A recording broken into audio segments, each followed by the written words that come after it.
Hello guys and welcome to another Networking Labs tutorial. In this tutorial we're going to see some static route configurations and we're going to be using floating static routes, which means that we are going to be changing the administrative distance in the router statement. So let's get started. As you can see, we have previously set a scenario for a network. So we're going to be checking this task. Configure static routing with IPv4 and IPv6 from the PC to the web server with one route from the outgoing traffic that is going to be router A to AT&T4 router 1 to AT&T router 4, router 2 to router B, and another route for the return traffic in the incoming direction. That is router B to telmex 4, router 2 to telmex 04 router 1 to router A. So to make that a little bit more clear, that means that if the PC wants to reach this server, the traffic should go from router A to router 1 AT&T4 to router 2 AT&T4 to router B, obviously reach the server, and then from the returning traffic it will be from router B to telmex router 2 to telmex router 1 and to router A. All routes should be stated as floating routes with an AD of 150. Confirm connectivity is achieved with tracer from both sides. Configure RIP for IPv4 and confirm doing a trace route from both sides and show the routing table. Reach any router in the topology via telnet and configure web server in order to have access from PC using the domain for IPv4 www.ipv1404.com and for IPv6 www.ipv1604.com. So let's get started. So how this scenario is working right now? I have already set some configurations.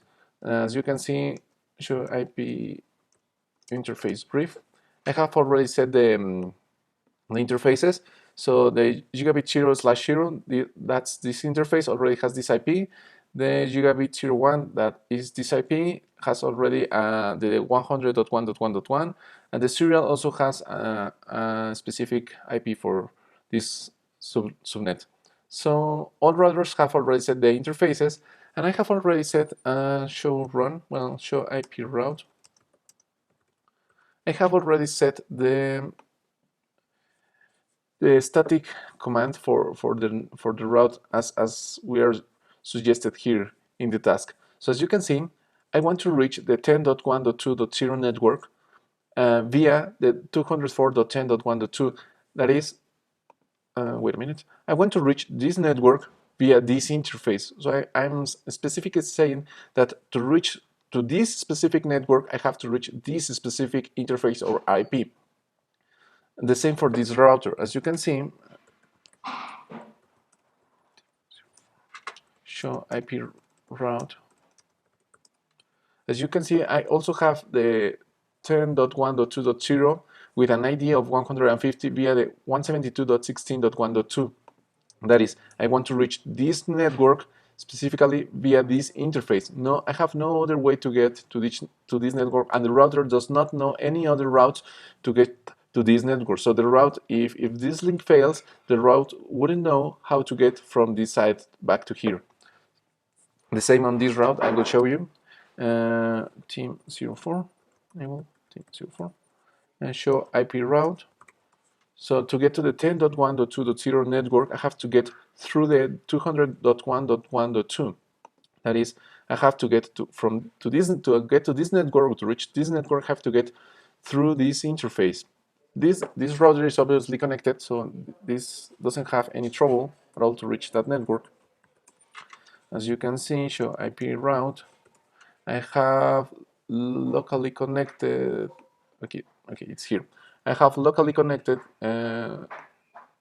this route. No? The 10.1.2.1. It's an IP that belongs to this network, and the same for this way. I will show you in a minute. To get to the 100.1.1.0 network, I have to pass through these routers from the telmex. For this scenario, I like to use I like to label the routers with an ISP name, so that I have one ISP to get to this network, but I'm using another ISP for the return traffic. Like if I were using some kind of load balancing in order to not as some enterprises have to upload a lot of traffic, but doesn't download the same, or vice versa. So let's see. Sorry, is this router? So as you can see, also have a static statement that to get to the 100.1.0 network, 100.1.0 network, I have to reach through the 200.1.2.1 network. That is this router. I have to get through this. The same from here. Team 04, enable team 04, show IP route. So in order to get to the 100.1.1.0 network, I have to get through the 172.16.2.1, that is this IP interface, and also from this router,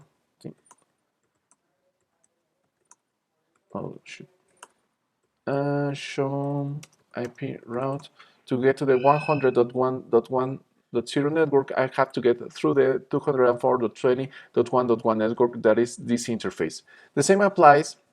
The same configuration applies for IPv6. So let me show you. I will show you only on the router A and router B for the sake of time. So I show IPv6 route. As you can see, I have a static route that, well, in this case, the network is a BB column 0/64. So this route has a statement that in order to get to the BB/64 network, I have to come through the 10.1. Well, 10 column 1 column 2 network. That is 10 column. That is this router. As you can see, 10 column 1 column, and this is the 2 interface. Here it is. As you can see, the 10 column 1 column 2 network. We column 2 IP interface. Sorry. So let me show you how does this work in a simulation scenario.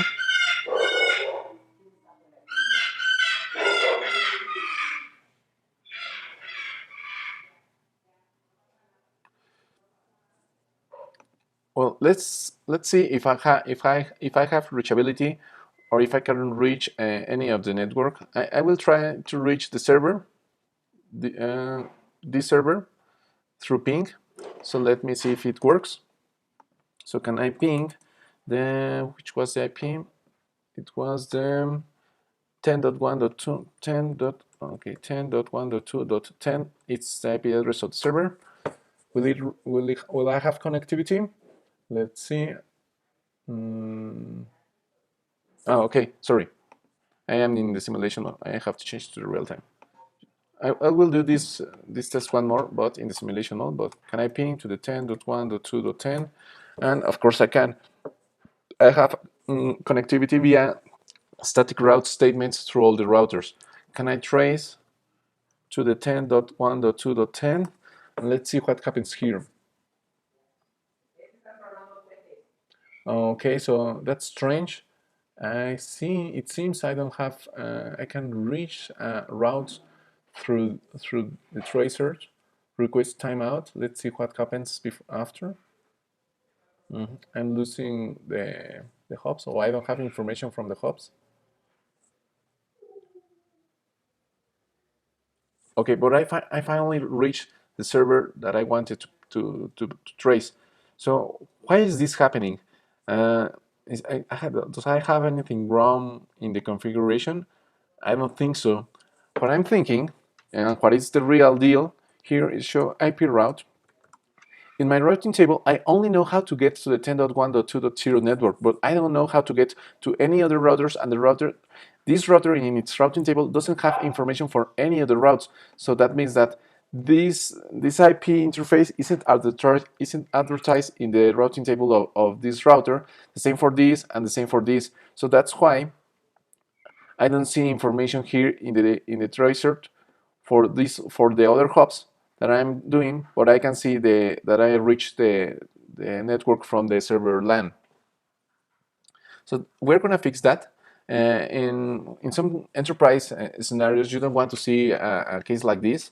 Maybe some ISP will not share all the routing table. That is called sharing a full routing table, because it will overload your CPU from the routers, and you will have a mess on the routing table. But for this case, as we are only having so fewer routes, that doesn't mean too much. But okay, let me show you the simulation so you can see the real deal. So okay, simulation. Okay, let's see. Okay, can I ping to the 10.1.2.10? Okay, let's see. As we can see that the package is flowing through the switch, through the router, to the AT&T router 1, to the AT&T router 2, router B, to the switch, and obviously to the server. So now, when it comes back to router B, and it goes back through the Telmex router, through the second ISP. As we can see, we achieved that the route states in the first task, is done correctly. So that worked well. Okay, so real time. Let's end this scenario. So what are we are gonna do next? As you can see, all the routes were floated to 150. That is because for the AD of the static route is 1, and if we want to use RIP for next configuration, like it's stated, sorry, like it's stated here, the RIP AD is 120, so it will be always using the static route instead of RIP.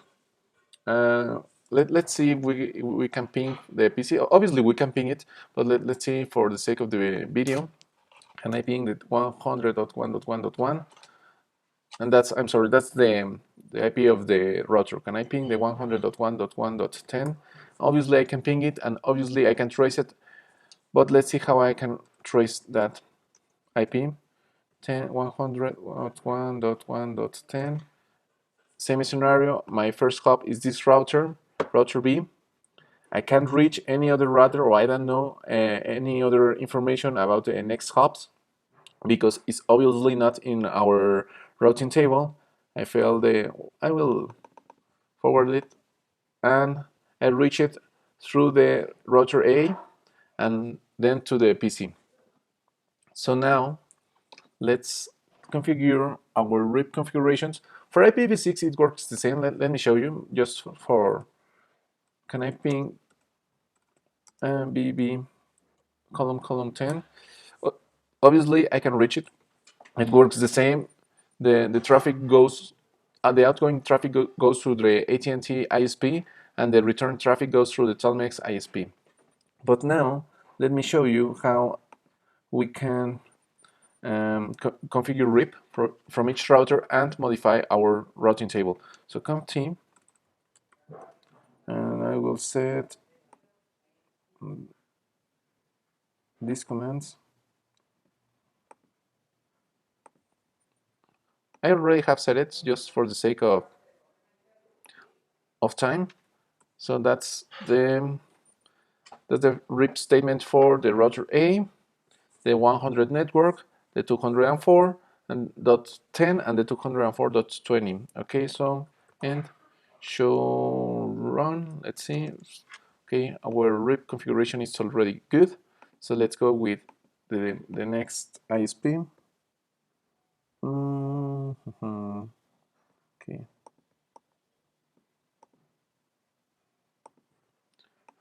Okay, so team 04, enable team 04. Conft, let's paste the configurations, and let's see router version 2, then 172. Remember, here we have something very important to take care about. Remember, RIP only uses classful networks, so I don't want to use, or RIP won't recognize if I set the network statement as network.70 like this, network.172.16.1.0. That is this network. RIP won't recognize it like that.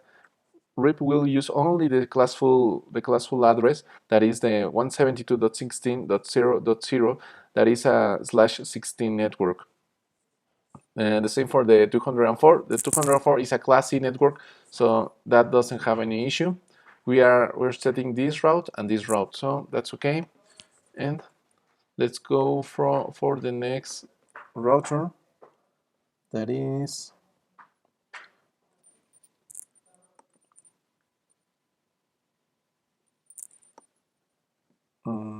Okay, that is this router. So team 04, enable team 04, conf team.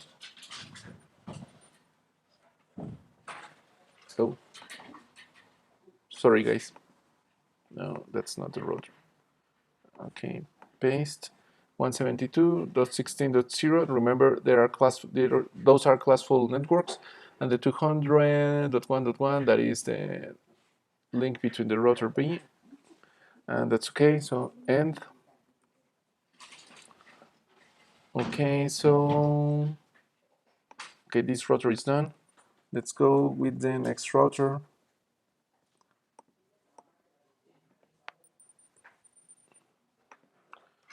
Okay, so let's set the password, enable.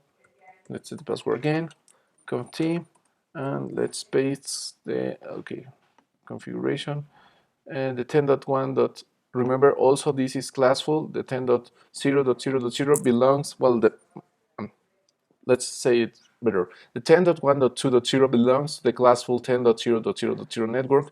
The 200 is the link between this router, and the other network is the link between this and this router right here. So that's okay.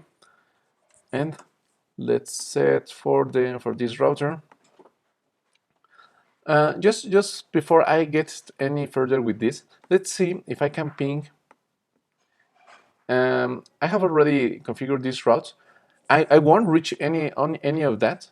Let's see if I can ping, for example, the AT&T router, the router one. Can I ping the 204.10.1.1?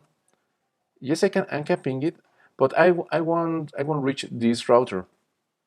Well, that's because I'm using now RIP, and I have set all the configurations, but I won't reach the 200. Can I ping the 204.10.10. I'm sorry, dot 20.1. I think it's 2. No, something is happening here. Okay, so can I ping the 172.16.2.1? Okay, as you can see, I can reach this. I have already connectivity to almost all the network, but I can reach this network, this IP. Sorry, that means that, well, in a real scenario, obviously, an enterprise or a customer computer who wouldn't like to have connectivity to the ISP routers. In a real scenario, firewalls should be in place over this link to prevent any incoming traffic or any hacking to those routes, right? Well, this is not a real scenario. This is just practice. So let me see where I was remaining. Router beam. Did I configure router beam? Yes, I configured router beam. So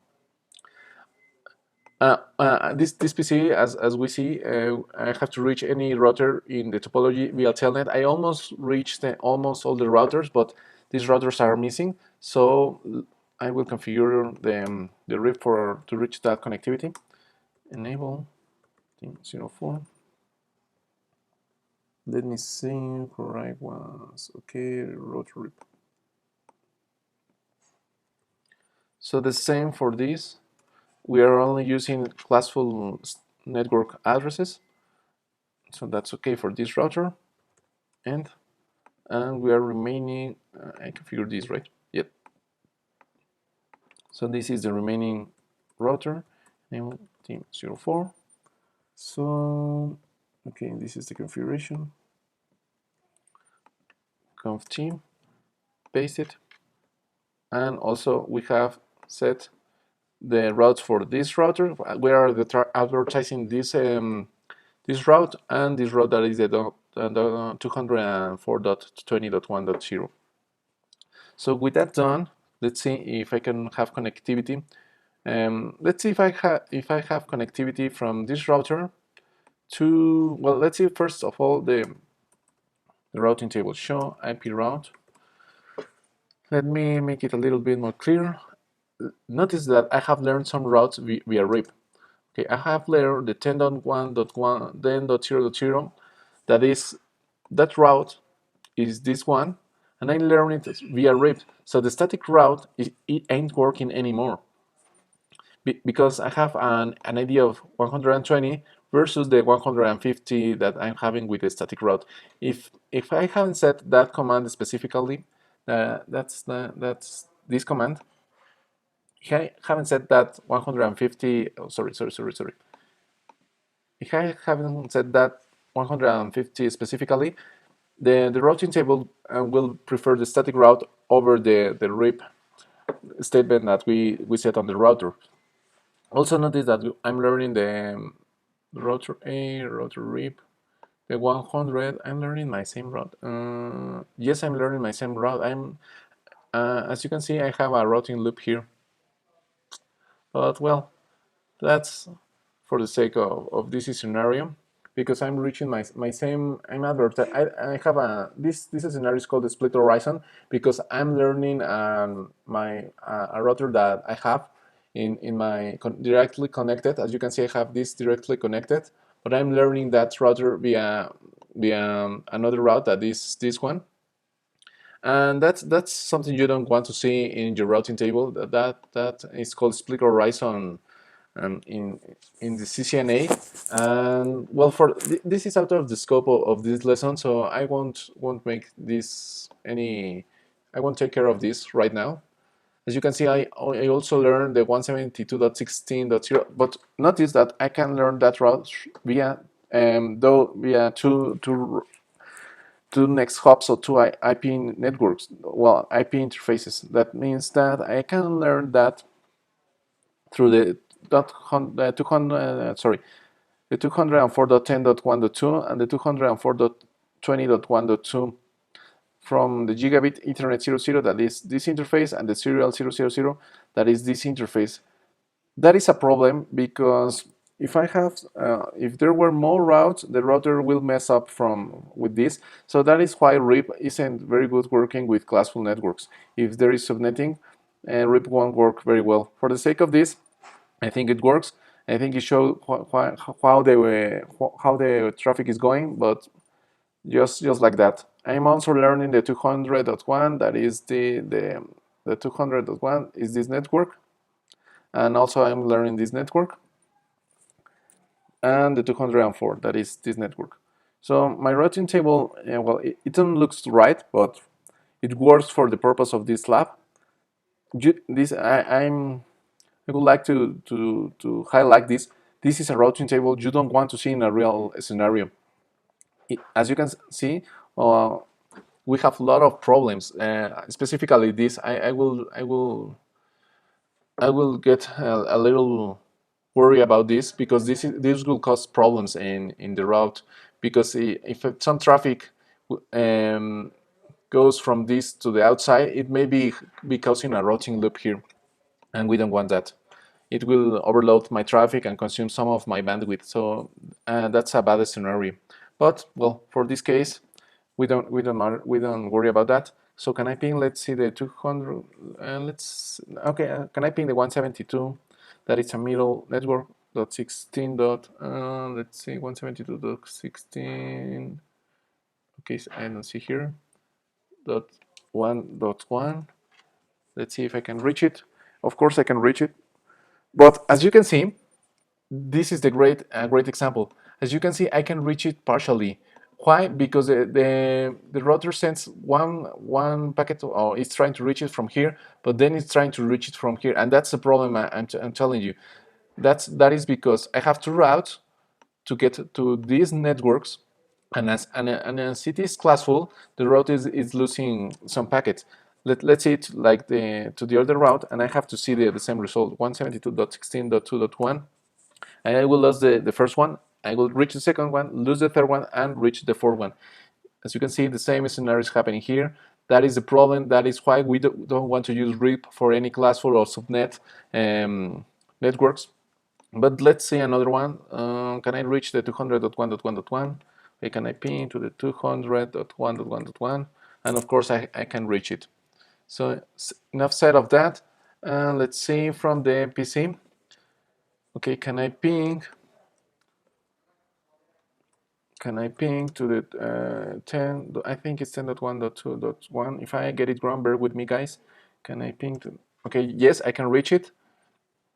And can I trace? Let's see. Remember that in our previous trace, let me see where was our previous trace. Okay, here it is. Remember that in our previous trace, we don't have any second hop and third hop. So let's see if that changed for now with the configuration we have set with RIP.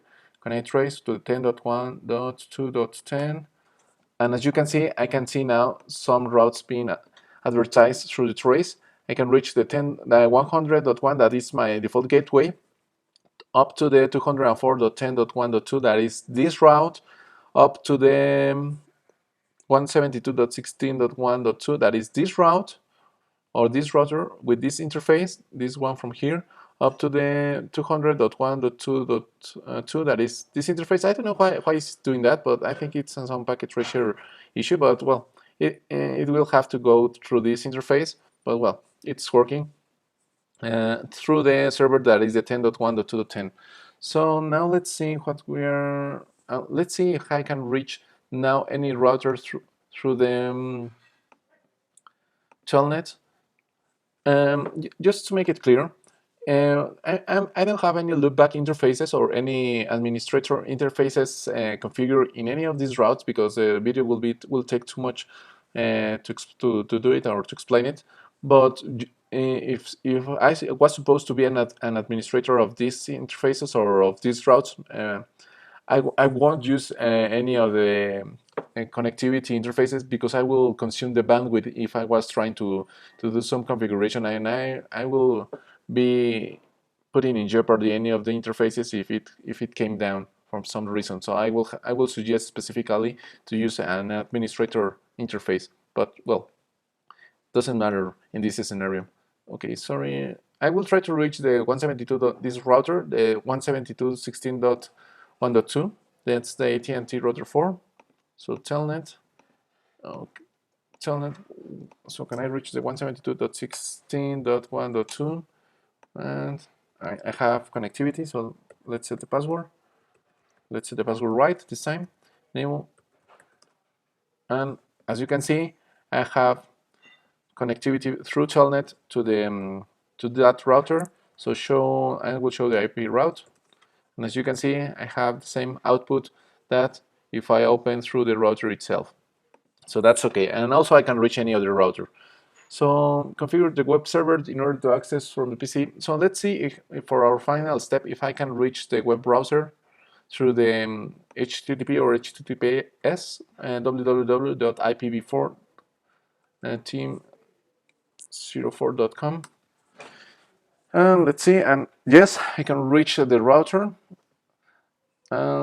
Let's see if I can reach the IPv6 network, www.ipv6team04.com. And as you can see, I also have connectivity to the same router through IPv6. So I hope this tutorial was clear for you. If you have any doubts, please comment in the link below. And thanks for watching, guys.